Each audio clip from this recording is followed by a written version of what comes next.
So students हम लोग differentiation पढ़ रहे हैं। तो डिफ्रेंशिएशन के अंदर में सबसे पहले जो चीज़ आती है, अगर हमें जैसे इसके क्वेश्चंस करने हैं तो फॉर्मूले आने चाहिए। तो एक बार मैं फॉर्मूले लिख देता हूँ, देखते हैं कि कितना टाइम लगता है। तो सबसे पहले फार्मूला है पावर फार्मूला।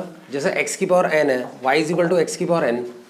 तो इसका जो dy बाई डी एक्स होता है वो हमारा n x की पावर n माइनस वन होता है। दैट मीन्स ये जो पावर है वो आगे मल्टीप्लाई में आ जाती है और पावर एक कम हो जाती है। तो इसके कुछ एग्जांपल्स हैं, जैसे कि x की पावर 5 का डेरिवेटिव करना है तो इसमें 5 आगे आ जाएगा, x की पावर 4 हो जाएगा, लाइक दैट। एक और इसका एग्जांपल है कि जैसे D by D x of हम अगर कर रहे हैं, जैसे यहाँ पे लिखा हुआ है 5x की पावर 6, तो इसके साथ में एक नंबर मल्टीप्लाई है कांस्टेंट। तो ये जो कांस्टेंट है वो बाहर चला जाएगा और डिफरेंशिएशन जो है वो x की पावर 6 का हो जाएगा। तो इस तरह से कोई कांस्टेंट अगर मल्टीप्लाई में होता है तो वो बाहर जा सकता है और जो वेरिएबल वाला पार्ट है उसका डेरिवेटिव हो जाता है। लेकिन अगर केवल कांस्टेंट होता तो उसका जो डेरिवेटिव है वो ज़ीरो हो जाता। लेकिन डेरिवेटिव अगर किसी वेरिएबल पार्ट के साथ मल्टीप्लाई है तो वेरिएबल वाला पार्ट अंदर रह जाएगा और कांस्टेंट जो है वो बाहर चला जाएगा। और इस वाले का जब हम डेरिवेटिव करेंगे, अभी इसका हुआ नहीं है, तो पावर फार्मूले से इसका 6x की पावर 5 होगा। पावर आगे मल्टीप्लाई में आ जाएगी, पावर एक कम हो जाएगी, तो ये सॉल्व होकर 30x की पावर 5 हो जाएगा। उसके बाद में क्या है, इस पावर फार्मूले पे दो बड़े इंपॉर्टेंट क्वेश्चंस हैं। वो ये है कि D by D x of अगर हमें रूट एक्स करना हो तो क्या करते हैं। तो इस वाले के अंदर में जो रूट एक्स है उसका मतलब होता है x की पावर 1/2। तो इस वाले के अंदर पावर आगे आ जाएगी मल्टीप्लाई में और फिर पावर यहाँ पे एक कम होगी। तो ये यही पावर फार्मूले लगा रहे हैं हम।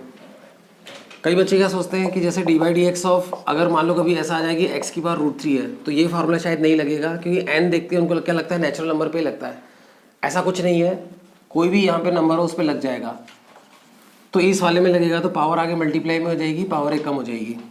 अब जो है यहाँ पर इसको हम सिंप्लीफाई करेंगे तो x की पावर -½ हो जाएगा ये, और x की पावर -½ है तो इसका मतलब क्या है, माइनस पावर है तो ये अपॉन में जाएगी तो प्लस हो जाएगी, और x की पावर हाफ का मतलब क्या होता है, √x। तो ये सॉल्व होकर आएगा। तो ये जो है बहुत ही इंपॉर्टेंट फार्मूला है, आगे ये हमारे बहुत काम आने वाला है। तो डेरिवेटिव ऑफ √x जो है 1/2 √x होता है। याद करने की चीज़ है, डेराइव करके बता दिया आपको, हर बार हम ऐसे नहीं कर सकते हैं। उसके बाद एक दूसरा होता है D by D x of 1/x। तो 1/x का डेरिवेटिव करते हैं तो वो जो है x की पावर -1 लिख सकते हैं 1/x को, और उस वाले के अंदर में फिर क्या होगा कि ये पावर आगे आ जाएगी मल्टीप्लाई में और पावर यहाँ पे एक कम हो जाएगी। तो -1 x की पावर -2, तो ये सॉल्व होकर -1/x² हो जाएगा। तो इस तरह से 1/x का डेरिवेटिव -1/x² होता है, ये भी याद करने की चीज़ है। अब उसके बाद में डायरेक्टली यहाँ पे बहुत सारे फार्मूले लिखूँगा और मतलब एक फंक्शंस लिखूँगा और साथ ही साथ उनके फार्मूले भी लिखूँगा। फ्रेंड्स यहाँ पे हम एक लिस्ट लिखेंगे फंक्शन और उसका डेरिवेटिव। जो डी बाई डी एक्स है उसको हम f'(x) भी बोलते हैं, और इस डी बाई डी एक्स को हम लोग y' भी बोलते हैं। जैसे y is equal to sine X है तो इसका जो डेरिवेटिव है वो cos x होता है, तो उसको y' is equal to cos x भी बोल सकते हैं। तो यहाँ पे हम कुछ फार्मूलेज देखेंगे। साइन x का डेरिवेटिव क्या होता है, cos x। तो cos x का डेरिवेटिव क्या होता है, -sin x।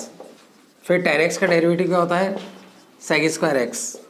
और cot x का डेरिवेटिव होता है -cos² x। उसके बाद में आता है हमारा sec x। तो sec x का डेरिवेटिव होता है sec x tan x। और फिर उसके बाद में आता है cosec x। तो cosec x का डेरिवेटिव होता है -cosec x multiply by cot x। इसमें याद रखने का तरीका ये है कि जितने भी ये को वाले होते हैं उनके डेरिवेटिव में माइनस आता है, ये याद रखने का तरीका है। उसके बाद में है हमारा log x। तो जो log x है, तो अगर यहाँ पे log के यहाँ पे बेस नहीं लिखा हो तो अंडरस्टूड है कि बेस e होता है, ठीक है, जिसको कि फॉरेन बुक्स के अंदर में ln भी लिखते हैं, यानी कि नेचुरल लॉग। तो फॉरेन बुक्स में जो ln लिखते हैं उसी को हम लोग log x लिखते हैं। हमारे मैथ्स में बेस जो है वो हमेशा e होती है, इसलिए अंडरस्टूड है तो कोई लिखता नहीं है। फिजिक्स केमिस्ट्री में बेस जो है वो tan होती है। जो आप फिजिक्स केमिस्ट्री में पीछे टेबल से कैलकुलेशन करते हो, लॉग टेबल से, वो जो है tan बेस पे होती है फिजिक्स केमिस्ट्री में, पर हमारे यहाँ पे बाय डिफ़ॉल्ट e बेस पे होती है। तो इस log x का जो डेरिवेटिव है वो हमारा 1/x होता है। उसके बाद में जो है एक और फंक्शन है हमारा e की पावर x। e की पावर x जो है उसका डेरिवेटिव e की पावर x होता है। पूरे मैथ्स के अंदर में इकलौता फंक्शन है जिसका डेरिवेटिव ये खुद ही होता है, और इस वजह से इसका इंटीग्रेशन भी ये खुद ही होता है। उसके बाद में जैसे a की पावर x, a यहाँ पे कोई भी नंबर हो सकता है, जैसे कि 5 की पावर x, 10 की पावर x लाइक दैट, या 2 की पावर x। तो a की पावर x का जो डेरिवेटिव है वो a की power x log e base पे a ये होता है। तो इसका जो डेरिवेटिव वो a की पावर x ही होगा और log e बेस पे a जो है उसके साथ एक चीज़ मल्टीप्लाई होगी। जैसे 5 की पावर x का करें तो 5 की power x log e base पे 5 होगा। ये नंबर पूरा एक ही नंबर है जो इससे मल्टीप्लाई है। 2 की पावर x का होगा 2 की power x log e base पे 2, ये इसके साथ मल्टीप्लाइड होगा। तो इस टाइप से बच्चों ये हमारे डेरिवेटिव के फार्मूले हैं। अब हम इसके अंदर में डेरिवेटिव के अंदर में दो फार्मूले देखेंगे, एक तो है प्रोडक्ट रूल और एक दूसरा है कोशेंट रूल। तो प्रोडक्ट रूल क्या होता है? प्रोडक्ट रूल बच्चों देखने में से अभी हम पूरा 11th क्लास का पढ़ रहे हैं। तो प्रोडक्ट रूल ये होता है कि जैसे D by D x of दो फंक्शन मल्टीप्लाई में u और v, ठीक है, वो दोनों मल्टीप्लाई में है, इस पूरे का हमें डेरिवेटिव करना है। तो इस वाले में u का डेरिवेटिव होगा और v साइलेंट रहेगा, फिर प्लस u साइलेंट रहेगा, v का डेरिवेटिव होगा। इसका हम एक क्वेश्चन कर सकते हैं, जैसे कि हमें डेरिवेटिव करना हो X cube into sec X का, ठीक है। तो एक्स क्यूब और सेक एक्स दोनों मल्टीप्लाई है, तो इस वाले के अंदर में दोनों मल्टीप्लाई है तो प्रोडक्ट रूल लगेगा। तो इस वाले के अंदर में डेरिवेटिव होगा पहले इस वाले का एक्स क्यूब का, तो एक्स क्यूब का डेरिवेटिव होगा सेक एक्स अभी साइलेंट रहेगा, फिर प्लस एक्स क्यूब साइलेंट रहेगा और डेरिवेटिव जो है वो सेक एक्स का होगा। फिर जो भी इनके फॉर्मूले हैं वो लग जाएंगे। एक्स क्यूब का डेरिवेटिव होगा 3x स्क्वायर सेक एक्स, और यहाँ पे एक्स क्यूब जो है वो साइलेंट है, सेक एक्स का डेरिवेटिव क्या होता है सेक एक्स 10x। तो इस तरह से हो जाएगा। अब इसके अंदर में डेरिवेटिव होने के बाद में कॉमन भी आने की पोजीशन है, तो आप चाहो तो दोनों में से एक्स स्क्वायर और सेक एक्स कॉमन भी ले सकते हो, नहीं लोगे यहाँ तक छोड़ोगे तो भी करेक्ट है। और कई क्वेश्चन में पूछते हैं एमसीक्यू क्वेश्चन में कि at X is equal to pi by 6 इसकी वैल्यू बताओ। तो डेरिवेटिव करने के बाद में एक्स को पाई बाय 6 रख सकते हैं, पाई बाय 6 यानी 30 डिग्री, ठीक है, तो फिर वैल्यू हम निकाल सकते हैं। तो ये हमारा प्रोडक्ट रूल है। और उसके बाद में आता है हमारा कोशेंट रूल। कोशेंट रूल जो में क्या होता है कि दो फंक्शन जो है वो डिवाइड में होते हैं u और v।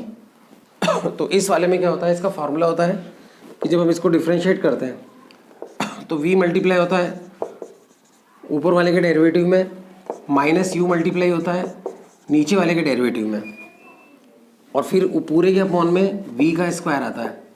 तो इसका भी एक क्वेश्चन करेंगे। कोशेंट रूल जो है उसको ध्यान से देखना चाहिए, क्योंकि कोशेंट रूल में थोड़ा सा प्रॉब्लम रहती है, क्योंकि आगे कौन रहता है पीछे कौन रहता है उस तरह से। तो कोशेंट रूल का भी एक क्वेश्चन करते हैं। कोशेंट रूल का जो क्वेश्चन है वो हम ये क्वेश्चन लेते हैं कि जैसे हमें डी बाई डी एक्स करना हो एक्स क्यूब माइनस 3 अपॉन में एक्स स्क्वायर प्लस 2x इसका डेरिवेटिव करना हो, तो इसमें ये दो फंक्शंस जो है वो डिवाइड में है। तो रूल के अकॉर्डिंग ये नीचे वाला जो है मल्टीप्लाई होगा डेरिवेटिव ऑफ ऊपर वाला जो फंक्शन है, माइनस फिर ये ऊपर वाला मल्टीप्लाई होगा डेरिवेटिव ऑफ नीचे वाला जो फंक्शन है एक्स स्क्वायर प्लस 2x, और अपॉन में जो है ये जो अपॉन में फंक्शन होता है उसका होल स्क्वायर आता है, तो एक्स स्क्वायर प्लस 2x का होल स्क्वायर आएगा। अब इसको सिंप्लीफाई करेंगे तो ये एक्स स्क्वायर प्लस 2x ये तो एज इट इज ही रहेगा, एक्स क्यूब का डेरिवेटिव क्या हो जाएगा 3x स्क्वायर, और इसका क्या हो जाएगा 0, क्योंकि अकेला कॉन्स्टेंट है। फिर उसके बाद में माइनस एक्स स्क्वायर माइनस 3, और इस वाले का डेरिवेटिव करेंगे तो एक्स स्क्वायर का डेरिवेटिव 2x हो जाएगा और x का डेरिवेटिव हो जाएगा 1, तो 1 इंटू 2 कितना हो जाएगा 1 इंटू 2 2 हो जाएगा, और अपॉन में जो है इस वाले का स्क्वायर हो जाएगा, तो एक्स स्क्वायर प्लस 2x का होल स्क्वायर हो जाएगा। कहाँ पे यहाँ पे। तो इस तरह से हो जाएगा। अब इसमें क्या है कि इन दोनों ब्रैकेट्स को मल्टीप्लाई करके और इन दोनों को मल्टीप्लाई करके सिंप्लीफाई कर लेंगे। अपॉन वाले होल स्क्वायर को हम कभी भी नहीं खोलते हैं, और अगर कोई ये सोचता है कि ऊपर वाले को सिंप्लीफाई करने के बाद में कुछ फैक्टराइज बनाकर नीचे वाले से कैंसिल हो जाएगा, तो कभी नहीं होता है, बहुत रेयर है, कभी नहीं होता है। तो नीचे वाला whole square as it is ही रहने देते हैं, बस ऊपर वाले को हम सिंप्लीफाई कर लेते हैं। तो ये जो हमने प्रोडक्ट रूल और कोशेंट रूल अभी देखा, ये एक बार आपको बता दिया। अगर किसी बच्चे को प्रॉब्लम है तो वो जो है पर्सनल व्हाट्सएप पे कॉल मतलब मैसेज करके बोल सकता है कि सर मुझे थोड़ी प्रॉब्लम है, मुझे अलग से बुला के सिखा दो, क्योंकि कई बच्चों को अच्छी तरह से आता है। तो रेगुलर क्लास में करेंगे तब तो प्रॉब्लम होगी। तो रिक्वेस्ट है, जिन बच्चों को नहीं आता है वो मेरे को पर्सनल मैसेज कर देना कि सर हमें अलग से 15-20 क्वेश्चन इसके करा दो, दोनों को मिला के 15-20, तो फिर मैं आपको करा दूंगा, क्योंकि ये हर जगह यूज़ होता है। हम इसको इग्नोर नहीं कर सकते हैं, इग्नोर ही करना होता तो मैं इसको बताता ही क्यों। अब मैं थोड़ा जल्दी जल्दी भी बोल रहा हूँ, सांस भी फूल रही है, पर इग्नोर नहीं कर रहे हैं। तो अब उसके बाद बच्चों हम 12th क्लास का जो अपना टॉपिक है वो स्टार्ट करते हैं, और वो टॉपिक है हमारा चेन रूल। चेन रूल बच्चों बहुत इंपॉर्टेंट टॉपिक है, और ये टॉपिक हमें इंटीग्रेशन में भी बहुत काम आता है। तो जो चेन रूल है, चेन रूल के अंदर में क्या है, सो बच्चों चेन रूल क्या होता है। चेन रूल ऐसे क्वेश्चंस पे लगता है जो फंक्शन ऑफ फंक्शन है। जैसे कि मान लो हमारा एक y है, वो है log, और log के अंदर में sin x है। तो इसको बच्चों हम लोग दो फंक्शंस का मल्टीप्लाई नहीं बोलते हैं, इसमें एक फंक्शन के अंदर दूसरा फंक्शन है। जैसे log है तो जनरली log के अंदर में क्या होता है, x, लेकिन x की जगह पे जो है sin x आ गया, तो sin x खुद एक फंक्शन है, उसके ऊपर जो है log लग रहा है। इस टाइप से ये फंक्शन है। एक फंक्शन और लेते हैं हम लोग, जैसे कि y इज इक्वल टू ई की पावर 10x है, तो वैसे तो e की पावर x होता है, वो एक फंक्शन है, लेकिन e की पावर पे x की जगह पे 10x आ गया, वो खुद एक फंक्शन है। तो ये एक फंक्शन है जो एक फंक्शन के ऊपर अप्लाई हो रहा है, तो इसको हम बोलते हैं फंक्शन ऑफ फंक्शन। और एक एग्जांपल लेता हूँ मैं यहाँ पे, जैसे कि y is equal to sine X, एक सिंपल सा फंक्शन है, लेकिन यहाँ पे हम x की जगह पे जो है एक्स क्यूब प्लस 2x डाल दें, तो फिर कैसा रहे, तो ये खुद एक फंक्शन है और उसके ऊपर जो है साइन है। तो जब हम इसको डिफ्रेंशिएट करते हैं, तो चेन रूल बहुत से सिंपल है। तो जब हम इसको डिफ्रेंशिएट करते हैं तो हम बाहर के फंक्शन से डिफ्रेंशिएट करते करते अंदर की तरफ जाते हैं। तो देखो आपको समझ में आ जाएगा, डेरिवेटिव को y डैश भी लिखते हैं। तो जब हम डिफ्रेंशिएट करेंगे तो बाहर से अंदर की तरफ घुसेंगे, तो पहले हमें मिलेगा साइन। तो साइन का डेरिवेटिव क्या होता है, कॉस। तो कॉस का साइन का डेरिवेटिव कॉस हो जाएगा, अंदर जो चीज़ है वो एज इट इज़ रहेगी। तो साइन का डेरिवेटिव कॉस हो गया, फिर उसके बाद में डॉट, डॉट यानी मल्टीप्लाई, साइन का हो गया, अब इस वाले का होगा, तो x अंदर वाले फंक्शन का होगा, तो x क्यूब का हो जाएगा 3x² और x का हो जाएगा 1, तो 1 इंटू 2 जो है वो 2 हो जाएगा। तो ये सॉल्व होकर आ जाएगा। फिर इन दोनों को मल्टीप्लाई मत कर देना प्लीज़, ये जो है वो फ्री नहीं है, इसके ऊपर कॉस लगा हुआ है। तो इन दोनों को मल्टीप्लाई नहीं कर दें बच्चे, इसीलिए आप सभी बुक्स में देखेंगे कि ये जो एल्जेब्रिक टर्म है उसको आगे लिखते हैं और उसके बाद में ये जो है उसको यहाँ लिखते हैं। ठीक है, फिर भी कई बच्चे पूछ लेते हैं कि सर ये भी तो सर एल्जेब्रिक है। अरे एल्जेब्रिक तो है भैया, लेकिन इसके ऊपर कॉस लगा हुआ है ना, तो ये फ्री नहीं है कि मल्टीप्लाई में चला जाए इसके साथ। तो फिर ये जो हमारा आंसर आया ये फाइनल आंसर है। तो चलो इसको डिफ्रेंशिएट करते हैं। इसको डिफ्रेंशिएट करेंगे तो सबसे पहले बाहर का फंक्शन लॉग है, अंदर का फंक्शन साइन है, तो पहले लॉग का डेरिवेटिव होगा। तो लॉग का क्या होता है, जो भी है उसका 1/, तो लॉग का डेरिवेटिव 1/, हो जाएगा, जो भी है उसका 1/। यहाँ पे सारी मतलब बहुत बड़े बड़े फंक्शन होते हैं तो भी लॉग का डेरिवेटिव उसको 1/, कर देता, क्योंकि लॉग का फार्मूला होता है 1/x। फिर उसके बाद में लॉग का डेरिवेटिव हो गया, अंदर जाएंगे तो साइन x का डेरिवेटिव क्या होता है, cos x। तो फिर ये हमारा सिंप्लीफाई होकर cot x आ जाएगा। तो चलो इससे रिलेटेड एक क्वेश्चन और करते हैं, जैसे कि y is equal to suppose करो log sec x plus tan x होता तो क्या होता। ठीक है, तो इस वाले में क्या होता कि जब इसको डिफ्रेंशिएट करेंगे y डैश, तो पहले log का होगा, तो log क्या करेगा, जो भी उसको 1/, डाल देगा, तो ये sec x plus tan x हो जाएगा। तो log का हो गया, फिर मल्टीप्लाई, फिर अंदर वाले का होगा, तो sec x का क्या होता है, sec x का डेरिवेटिव होता है sec x tan x, फिर प्लस, फिर tan x का डेरिवेटिव क्या होता है, tan x का डेरिवेटिव होता है sec² x। तो ये डेरिवेटिव हो गया। अब इसके अंदर में ये मल्टीप्लाई होकर 1 के साथ आ जाएगा, फिर 1 के साथ तो आ जाएगा, लेकिन इन दोनों में से sec x कॉमन भी है, तो sec x कॉमन ले लेंगे, तो tan x plus sec x बचेगा, और अपॉन में जो है वो sec x plus tan x है। फिर ये इससे क्या हो जाएगा, कैंसिल, तो हमारा बचेगा क्या, बचेगा हमारा सिर्फ sec x। तो इस तरह से इस वाले फंक्शन का जो डेरिवेटिव है वो हमारा sec x है। ये भी कर लेते हैं। इस वाले के अंदर में डिफ्रेंशिएट करेंगे तो पहले हमें फंक्शन मिलेगा e का डेरिवेटिव वो खुद ही होता है, तो e की पावर tan x हो जाएगा, फिर मल्टीप्लाई बाय, फिर tan x का डेरिवेटिव क्या होता है, sec² x। तो ये आ जाएगा आंसर। तो इस तरह से हम चेन रूल को करते हैं। तो अब हम लोग नेक्स्ट वीडियो के अंदर में चेन रूल के कुछ और क्वेश्चंस भी सॉल्व करेंगे। एक बार आप इनको वापस देखना ठीक है, फिर उसके बाद में हम नेक्स्ट वाले करेंगे।